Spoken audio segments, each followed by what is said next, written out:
Hello, everyone, and good morning. Welcome to our live feed update for September 29th.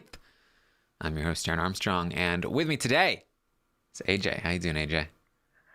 I'm doing fine. Honestly, I feel like if there was a day where the fees could have been shut down for 18 hours and we'd be found with it, yesterday would have been the day.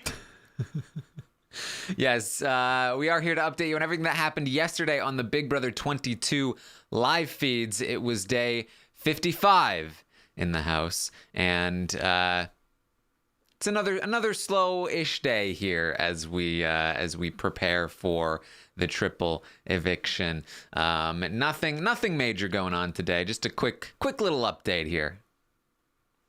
I made plans for lunch and I was like, should I cancel these? I was like, nah, I'll be out. Yeah. I mean, if you want an update on me, I've been able to watch a couple episodes of this show, Raised by Wolves. That's been fun for me. I'm watching other television. Seeing people play these cool games Among Us, Fall Guys. I'm like, man, I've been missing out on like 2 months ago of like what's been happening in the world. You missed the entire Fall Guys I trend. It know, was like right? here and like I'm watching like 2-month-old Fall Guy videos, and I'm like, oh, this looks like it would have been so much fun to have played with everyone. we moved on to Among Us. Karen, catch up. All right. Well, we are here to talk about Big Brother 22. We started the day with David talking to the cameras. He talked about being frustrated that Tyler went after Bailey. Like, why did he have to do that? Because like he did win this veto and he kept me safe last week. Like he won that veto, he didn't use it. That's building a little bit of trust back, but you know, why did he have to go after Bailey? Dang, this Bailey situation, Tyler just messed everything up by doing so much. Like, if there was a point in time I was like, man, this season could have been better, it was that Tyler situation. Screwed everything up with David, and then the Bailey and Devon situation. It was so sad. And Tyler is like semi trying to build his like relationships back up with David and some other folks, but it seems like it's like a little too late now. Just Yeah. Plato. I mean, it's interesting to know from David that there is some trust starting to have been built back up, which is what I was kind of seeing. Like when David went to Tyler the other day and was like, "Hey, these people, they're showing their true colors with this $10,000 thing." Like that felt to me like he sort of recognized that Tyler is one of the few people in the house that like isn't gonna hold that kind of thing against him, and like maybe there is a little trust there. So he might go in that direction. It's hard to know, to be honest, for David. A lot of people are looking at David like he's going after Danny, he's going after Memphis, but like what happens if Danny leaves? Is it Nicole in Memphis? Probably, but Most not likely. necessarily. Not 100%. No. Yeah. Uh, I feel like they should be like wrapping David in like more. Like David is like such a valuable piece right now, and the fact that he's like currently just floating is a misfire on all of their games. Mm-hmm. Like Yeah. David is someone they can like easily pull in, especially since he don't know the game as well as like anyone else. I feel like that's someone you can mold to like help your cause. Yeah, and like Cody is talking about David like he is the Victoria of the season. But there's a Which big is wrong. difference. Big difference between Victoria and David, which is that actually Victoria won a competition. I was gonna say David's more likely to win a competition, but he's actually never won an actual competition, just a power. Um, but Which I he still feel, used though. yes, and I still feel like he's more likely to win a competition than Victoria, though.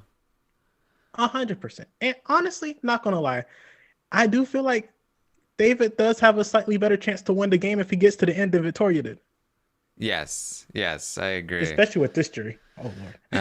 I mean, he's come in second place a few times. He came in second place in this HOH. So But that's the story of the season. They came in second place. They were so close. it really is. All right.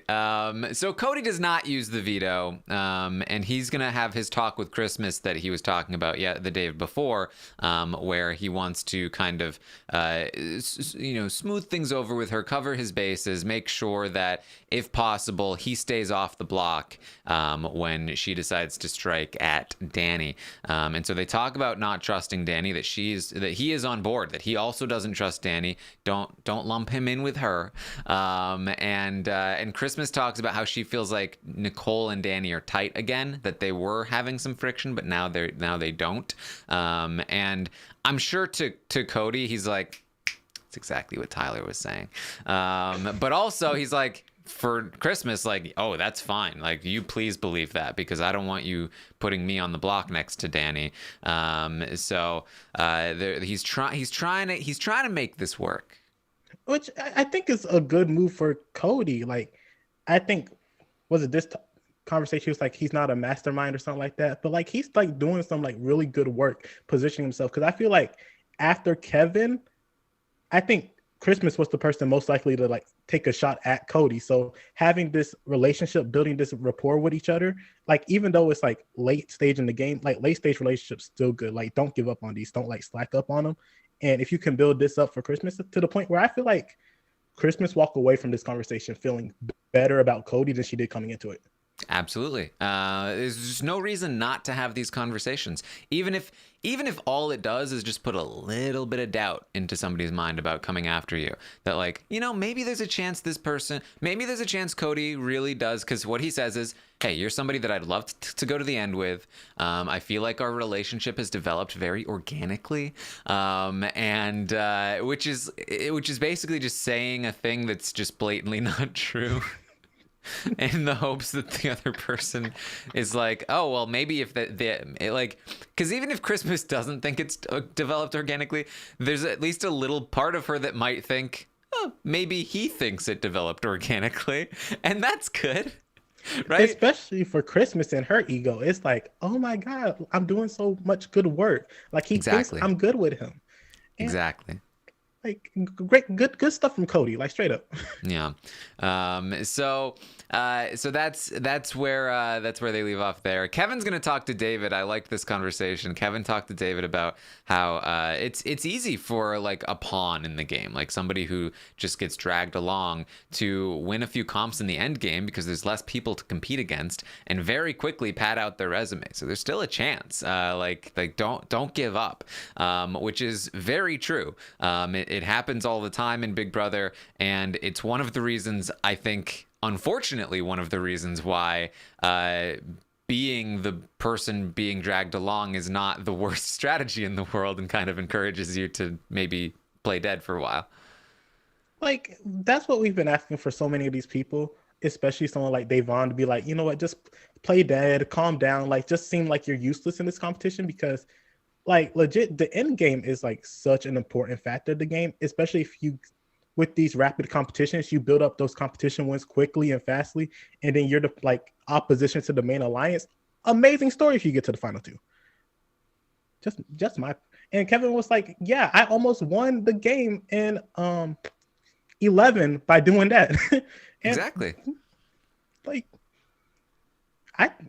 Kevin is not always there this season, but he was spot on in this. Yeah.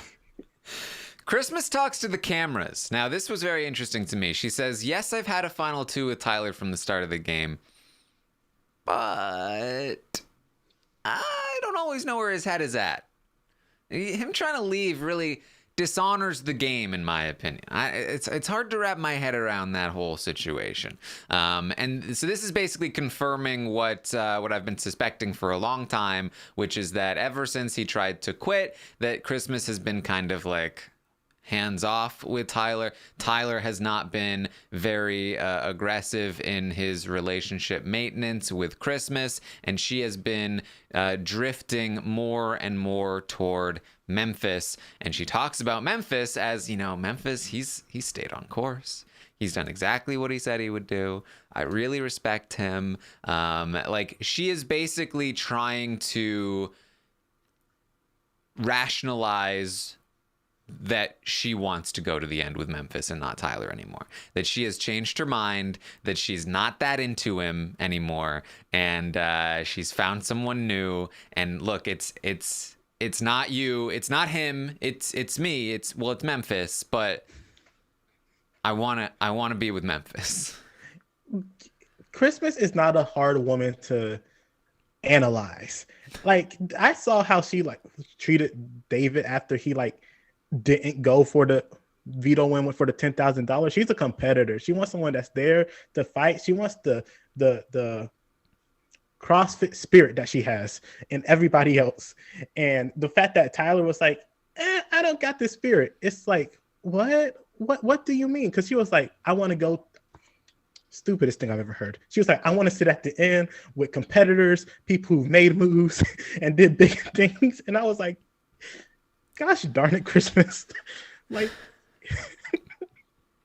I just have to say, it is a colossal failure on Tyler's end that he could not keep the woman who at the final 3 said, I don't want to campaign to be taken to I want you guys to be there in the final 2, because she was so loyal. The woman that named her child Loyal, Tyler has not been able to keep this person loyal to him. That she feels so bad about not being loyal to him that she's talking to the cameras, trying to rationalize why she's not going to be anymore. This is the woman that Tyler was not able to hold on to. That is such a colossal failure from the Tyler we saw in Big Brother 20, who was able to keep everyone loyal to him basically at all times. And we did see hints of this kind of apathy, even in Big Brother 20 when he like stopped doing maintenance on Sam. But I you know, I've talked about this a lot, but I just really feel like Tyler has really taken to heart this idea that like, don't make too many promises, don't make too many final 2s, don't overpromise, and it's turned into just kind of like I'm just gonna try and win comps then.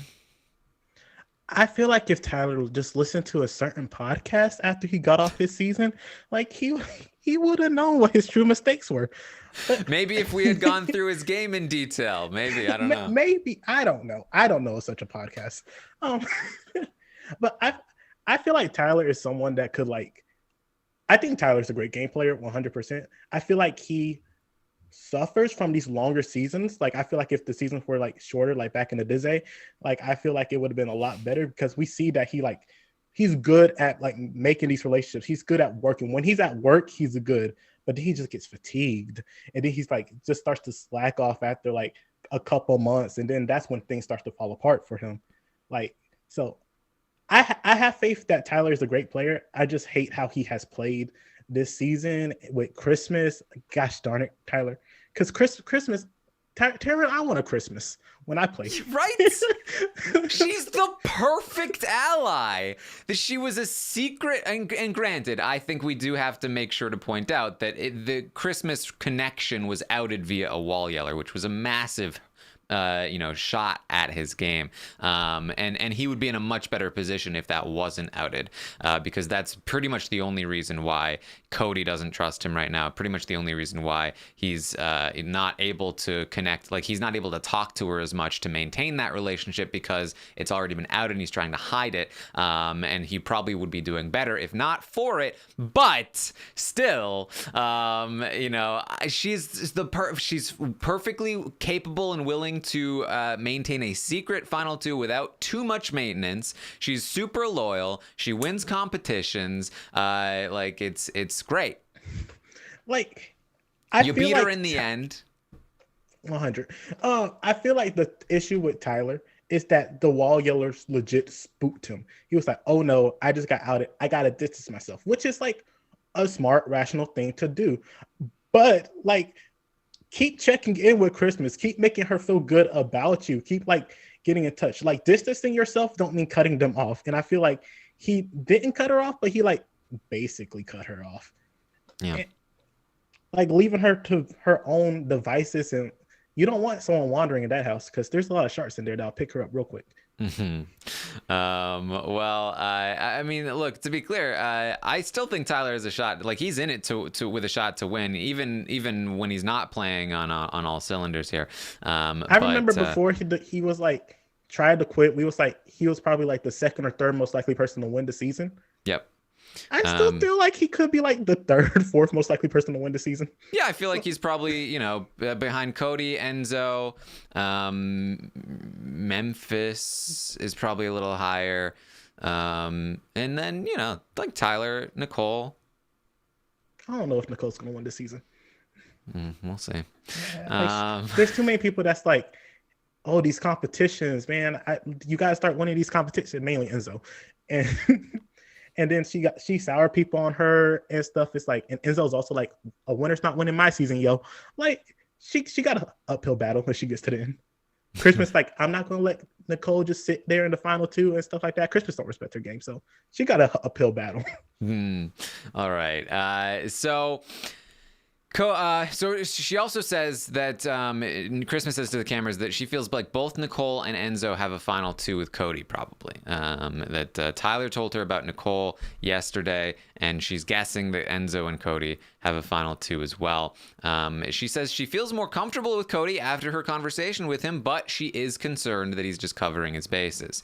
So Christmas has a pretty decent read on the situation as well. Obviously, she doesn't know quite how much Enzo has told Cody about the wise guys or anything like that, but she is concerned about their connection, and she is wanting to go to the end with Memphis, which would be a good spot for her to win the game. I would say Christmas is in there with a shot to win as well, especially given that she wants to go to the end with Memphis.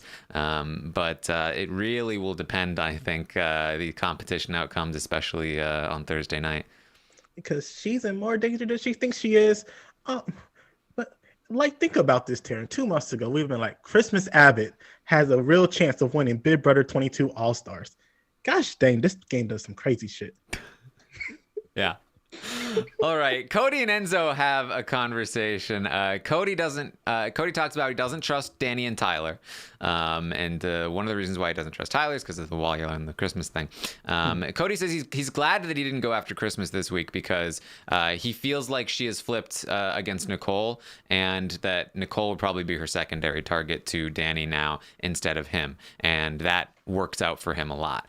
So Enzo talks, he's like, I would love Nicole to win HOH, yo. Go after Memphis, yo. That's it.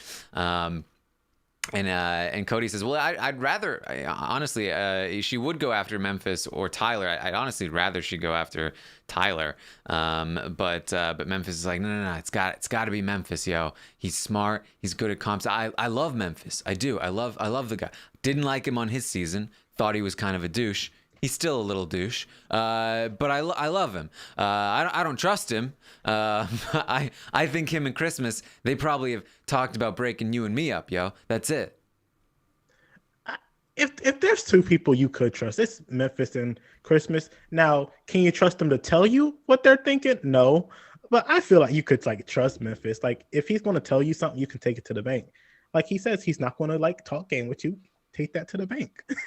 He tells you you're good. Take that to the bank. Now Memphis, I think when he did the wise guys things and stuff like that, I feel like Enzo and Cody was like, oh, that's good for us, but it like perked up a little thing in the back of their head, like, okay, Memphis is a little more devious than we might think he is, like not as harmless. So that I think hurt him a little bit in their eyes of trustworthiness.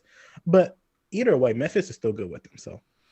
Yeah, I mean, I'm still confused about Enzo really being anti-Memphis. Memphis genuinely wants to take Enzo to the end, and Enzo very probably wins in that scenario. And Enzo seems to actively be choosing that he'd rather be there with Cody, and I feel like Cody has a better chance of beating Enzo than Memphis does. And it's again, like, here's the thing: people not playing their cards right on the way out. Davon being like, oh, I only trust people who stab me in the front. Kevin actively being confrontational with Cody is making Cody seems more desirable when, listen, Cody's like the head of this game. Like, I feel like in an all-star season, the jury, it could be crazy, but it's not I don't want to be sitting at the end with a head of a snake, if that makes sense. Yeah. Yeah. And like, why would Enzo take anyone out that wants him in the final two? Like, Enzo specifically talks about how he trusts Tyler more than Memphis. And I don't really know what Tyler's endgame plans are, but I don't think he's going to the final two with Enzo. I think he would probably choose. I mean, I think he could take Enzo, but he's not like locked in on Enzo like Memphis seems to be. And Tyler's a much better chance of beating Enzo in the final two than Memphis does, I think. So it's kind of strange that he wants Memphis gone. But it seems like potentially that's the like. We know that Enzo is used to like being the alliance creator, and he really is bothered by the committee thing.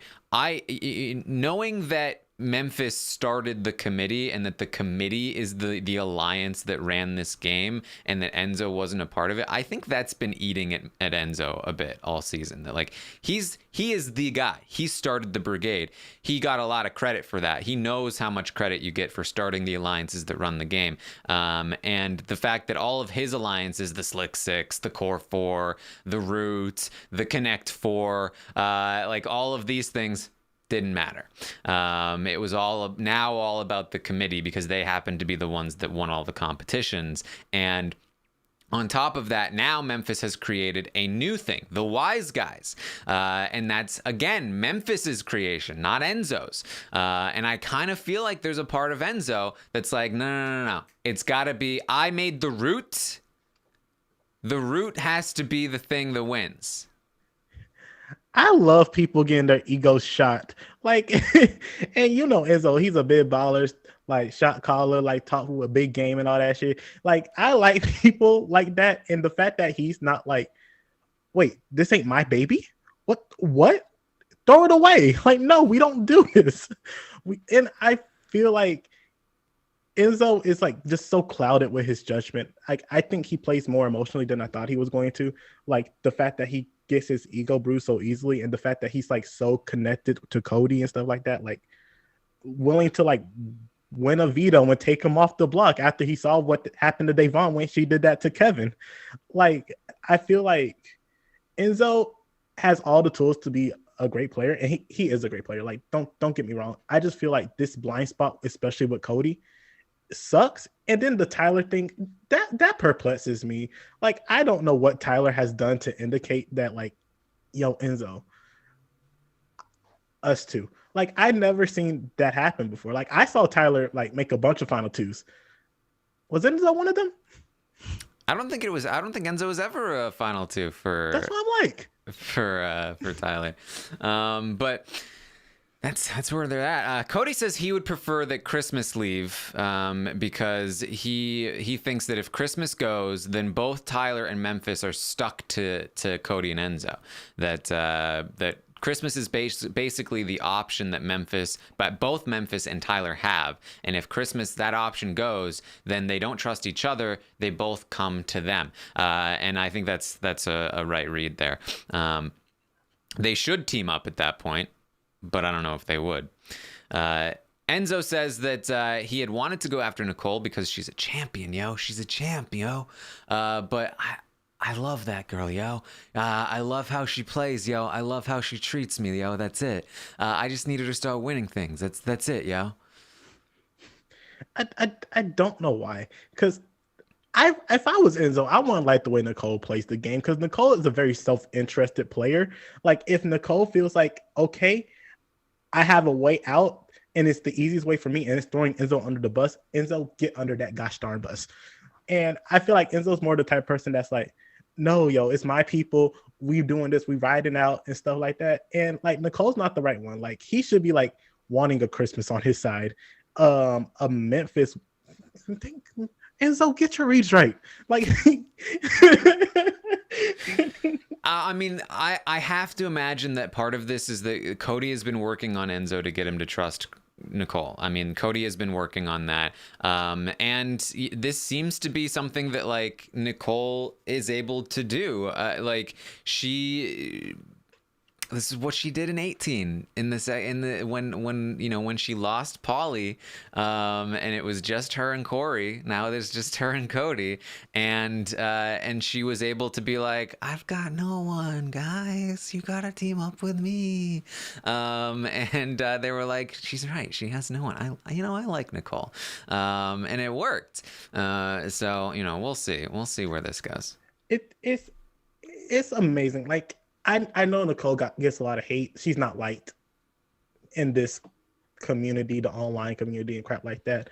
I feel like it's low-key undeserved, but like I feel like she's such a fascinating player to watch. Like her game is so great to psychoanalyze, and she is so good at what she does.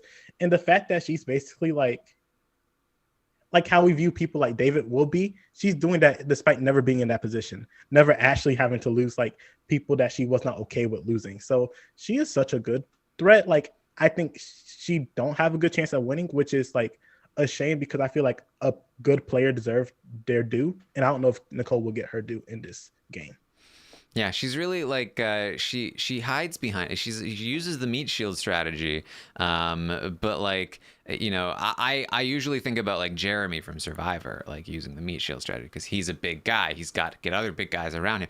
But Nicole is like this small woman who like hides behind like big guys, and she's like she peeks out from behind them and she's like, don't come for me, look at this. And then like she gets to the end, and she's like, and she uses the big guys to take out other people, and then she gets to the end and she's like, hey, look at me, like I'm a woman that made it this far by myself. Like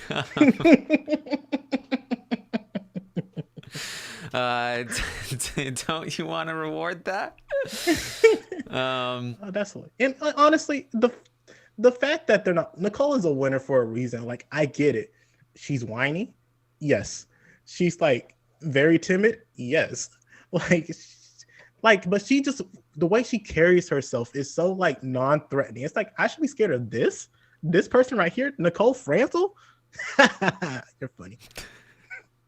It's deadly. So Danny's gonna talk to Memphis, complaining about David's pitch to her. She's like, it was embarrassing. David's pitch to me. He said the reason he wants to stay is because he wants to be here for the table shrinking. That was his. I was like, do you have a better pitch? He was like, I mean, that's my pitch. She's like, that's embarrassing, David. I feel like yeah. I don't think it's intentional, but I'm kind of like envisioning David right now as kind of like an Andy Kaufman. Like he is in this house just like trolling people. Just like they are getting so upset with him just for existing, and not doing what's conventionally good in the game. And like I said, I'm not saying he's doing it on purpose, but I'm loving the impact. Like, do I like David as a game player? No, but like the crap he pulls is hilarious. Like I don't understand like how he could like just walk around and do the things he do, and most of the time he does nothing wrong and people get annoyed at him. But then when he does something so silly like that, it's like, oh my god, you're amazing to watch. Yeah. She says David really needs to go. If he wins, it's the two of them on the block, Danny and Memphis. And Memphis agrees. He wants David gone. They're not going to have the votes to take him out this week, though, unfortunately. Or probably. Danny's still going to try, though. I feel like there should be like red flags with Memphis is popping up, because Memphis over here is like, and Christmas and all them is supposed to be like, oh, do what the HOH wants, whatever the HOH wants, he gets and stuff like that. And then Memphis was HOH last week, and did Memphis get what he want? No, he didn't.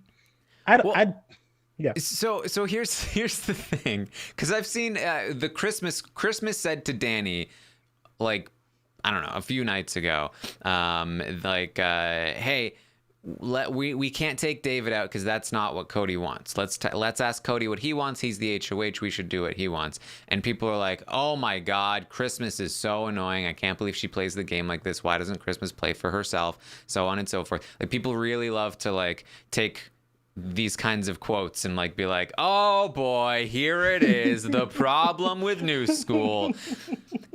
Christmas is lying to Danny. She doesn't care what Cody wants. She wants Kevin out, and she's using Cody as a reason for why he needs to go. She's passing the blame off so that she doesn't get heat from Danny. She wants Kevin gone because she's been working with David. These people aren't actually like, Christmas at the very least isn't actually just doing what Cody wants.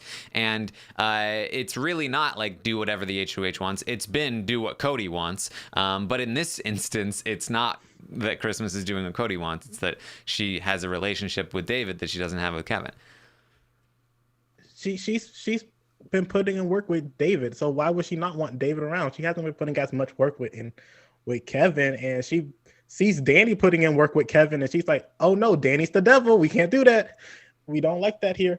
And so it makes perfect sense. But Danny is like so lost. Yeah, I'll say lost. She don't understand her position in this house, in this game. Like, she thinks she's doing one thing, and it's because things haven't backfired on her yet. Well, backfired in a way like, oh man, I'm in danger. I'm in trouble now. Little does she know she's in more danger than she thinks she is. But and this is the thing that gets me too. It's like there's somebody in the chat that literally was just, oh, Taryn defending Christmas. Like, since when do I defend Christmas? I have been pretty anti-Christmas for a long time this season, but what I try to do is explain that that people are being inaccurate when they are criticizing this particular quote. Has nothing to do with Christmas and everything to do with the fact that, like, hey, let's be accurate with these things. The same thing happens with the committee stuff, where I say it was not planned in the pregame. They were not on Zoom calls, all 6 of them, planning to act out for hours of private conversations on the feed, pretending to come together and get people's names wrong and switch people out and veto other players, and like that was all play acting, that they had all they planned it in the No, I don't believe that happened. But because I'm like trying to be accurate, people are like, oh, Taryn's defending the committee. He thinks that nobody pre-gamed. Like, have you listened to anything I've ever said? Have you read any of my other tweets? Like, oh my God, it's ridiculous. Listen, I don't like Christmas Abbott. I don't like Nicole Franzel. I don't like most of these people in this house. But like, I'm willing to give people their due. Like, when they're doing good stuff, say, oh, you did some good stuff. When they do some bad stuff, like, hey, this ain't great. Like, no matter who it is. Like, I love Devon. She got a lot to be criticized for. But like, it's like watching like a football game. You don't want your announcers to be like just calling what they want to see. Like, you see a fumble, they'll say, oh, great pass. Oh, touchdown, turn up. Like, you don't want that. Yeah. Like you know, look, we call them like we see them. If Christmas does something good, I'm gonna say she did something good. If she does something bad, I'm gonna say she did something bad. That's all. That's all we do. That's it. Like, when it comes down to America's favorite player, that's when I'll let my emotions take control. Yeah, and like just because and even like with a bad, it's like if David does something good, I'm gonna say, oh, this was a good thing that David did. I'm not gonna be like, well, David's a bad player though, so I shouldn't even make a point of it. Like, it goes against the main point, which is that David's a bad player, so I shouldn't even bring it up. Like, no, let's be accurate. Let's say that David did something good. That's what we should do. That's what we try to do. And he is a bad player, but he do the good things sometimes. Yeah. Like pissing people off by taking 10,000 times. Oh boy. Oh, my Lord.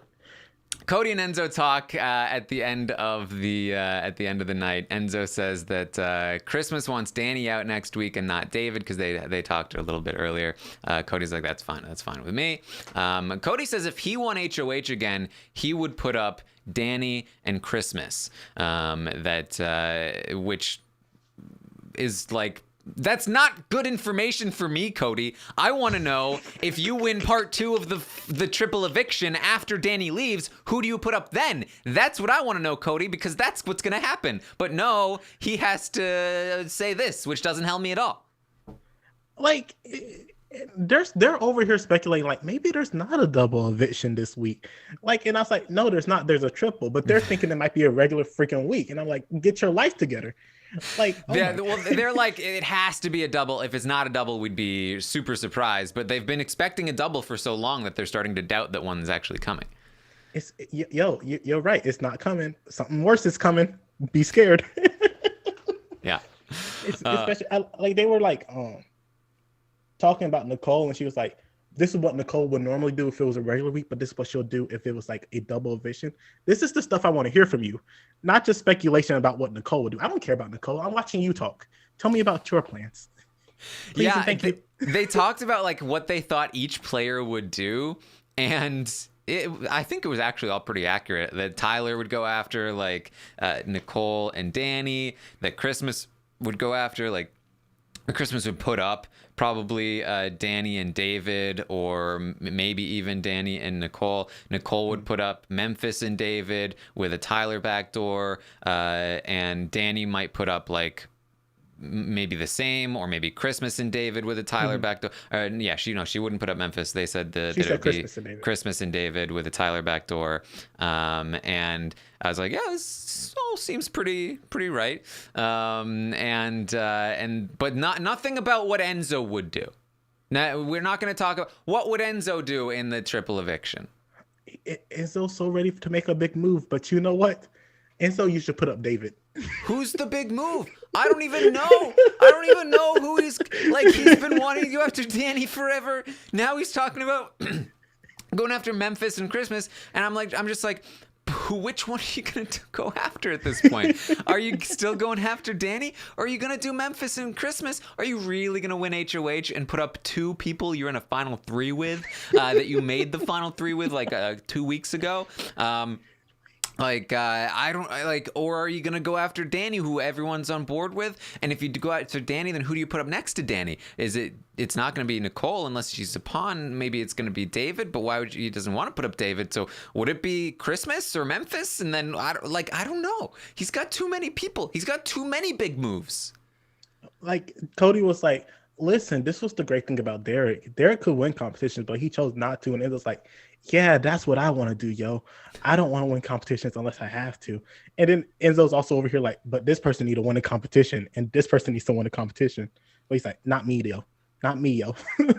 Yeah. That's it. So Cody says his ideal final 5 would be the 2 of them, Cody, Enzo, plus Memphis, Nicole, and Tyler. He says he trusts Nicole and Memphis the most of those other players, and Enzo says he trusts Tyler more than Memphis. That's when he says that. So this is pretty telling. He's basically keeping David around so that if anybody goes after him or Enzo, they probably put them up against David, at which point the votes are there to send David out. He's essentially just a buffer there for them. And he doesn't really plan on bringing him into the final 5 if he can help it. Which would mean if Danny and Christmas are the 2 to leave in the triple, that David would likely be his target at 6. So wouldn't that be great if we have a week of getting Kevin out, then a 2-hour block where we start going after committee members, followed by a week of getting David out? Wouldn't that be lovely? I remember when the triple eviction was first stated, they was like, you know what? This is great. We're going to get out Kevin and David, and then the real stuff begins. And they're like, no, we're not going to do that. We're going to wait till after the exciting night to get rid of David, so it can be another slow, boring week. And also, I don't know why Tyler's in his final 5. Tyler should not be in his final 5. That's the bad person. That's the bad person to have. Well, I think how he feels is that Tyler has no connection to Nicole. Tyler has no connection to Memphis. So Tyler is locked in with Cody and Enzo, with two people that would be going after Tyler, and Tyler would be going after those two people, and he gets to continue to sit like basically. I think how Cody sees it is it's him and Enzo. You got Tyler going after Memphis and Nicole, Nicole going after Memphis and Tyler, and Memphis going after Nicole and Tyler. So it's a big rock, paper, scissors among the three people that aren't Cody and Enzo.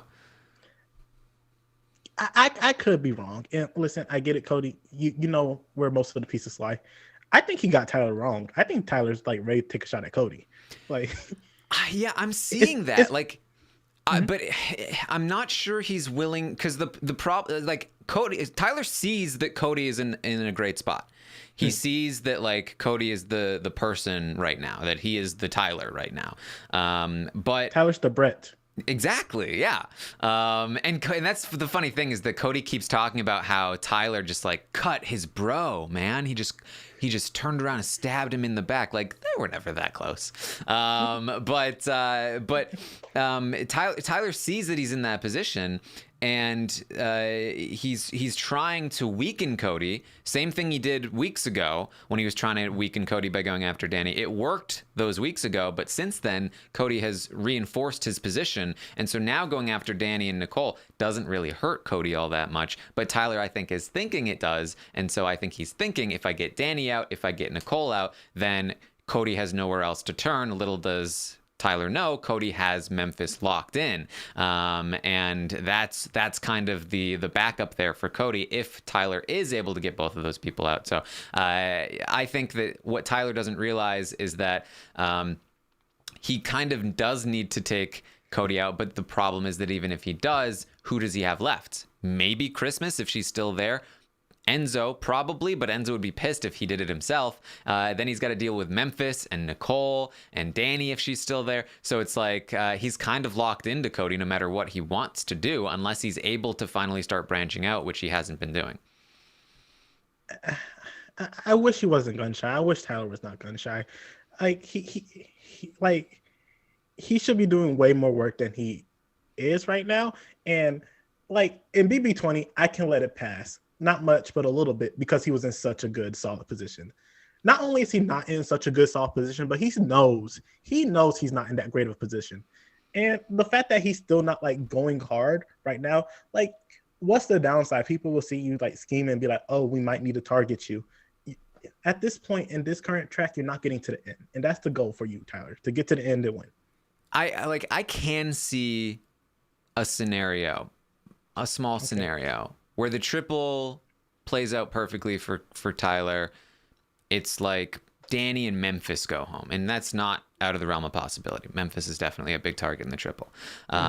He gets to the final six. Say for like Enzo and Cody.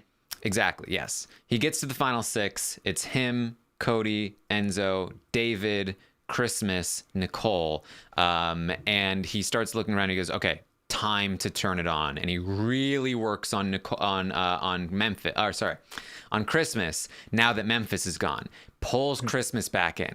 Really works on David. Flips David against Cody and Enzo and them. Now it's like 3v3 at worst, where he is the one who has the connection to Cody and Enzo, and he's able to play that middle and play those two against the other three, while being willing and able now to take a shot at Cody. Like I could see him turning it on and making it work. And that's the danger of a player like Tyler getting to the end game. The problem is, will he turn it on, and can he make it work? And based on what I've seen the last few weeks, it's kind of looking like fan fiction. But I don't think it's impossible given what we've seen of Tyler in the past.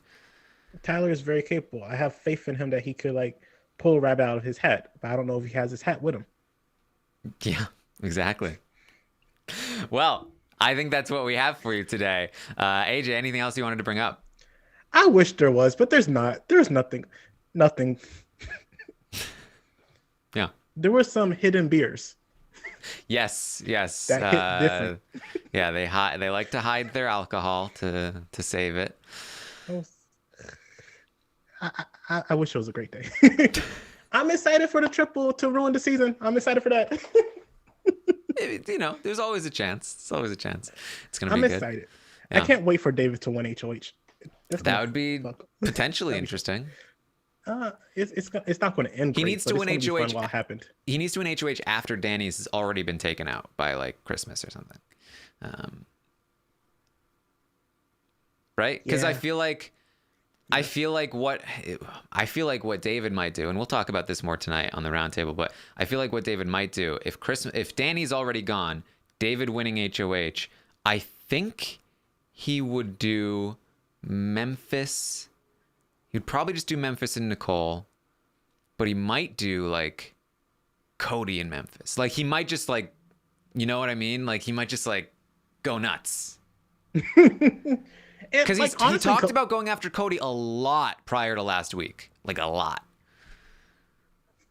100%. And honestly, I've been watching Cody and David. Their relationship hasn't gotten better. It hasn't been like improving greatly. He's been working on Christmas, not David. So I think there's a non-zero chance that it's Memphis and Cody. Would Cody go home? No, but like it'll be fun. It'll be a fun hour. And then next week with Cody on a warpath against David, that'll be fun. And then David wins a veto. Like I need to stop talking. Yeah. I can't get excited for stuff. All right. Well, that's what we have for you for today. I will be back later tonight at a special time, 7:30 p.m. Eastern tonight for the Stock Watch Roundtable. We're going to rate all of these players. We're going to go into fine detail. I'm going to, over the course of the day today, I'm going to write out every conceivable scenario that I can think of for the triple. I might even write down the percentage chances that I think that will happen. We're going to go into fine detail about what might happen in this triple eviction. We'll rate each player based on their game, and I'm sure we'll talk about all of it tonight, 7:30 p.m. Eastern. So make sure you check that out. You can also find the survey where you can rate the players and have an impact on the ratings. You can find that on Twitter at Armstrong Taryn. I will tweet it out after the podcast, pin it to the top of my profile. So find it there at Armstrong Taryn. You can also find me on Twitch, twitch.tv/Taryn Armstrong. Maybe we'll start playing some Among Us at some point if things continue to be slow. And I will also be live Thursday to talk more about the Stock Watch and then also to watch the triple eviction and react live. So make sure you find me there, Taryn Armstrong on Twitch. AJ, where can people find you? You can follow me on Twitter at TheKidNorris. That's it. That's it, yo. That's it, yo. That's what I'm trying to say, yo. That's it. Come on. I'm ready to make a big move, yo. Ready to get some blood on my hands. All right. That's what we got for you, yo. That's it. We'll see you next time, yo. That's it. Oh my God.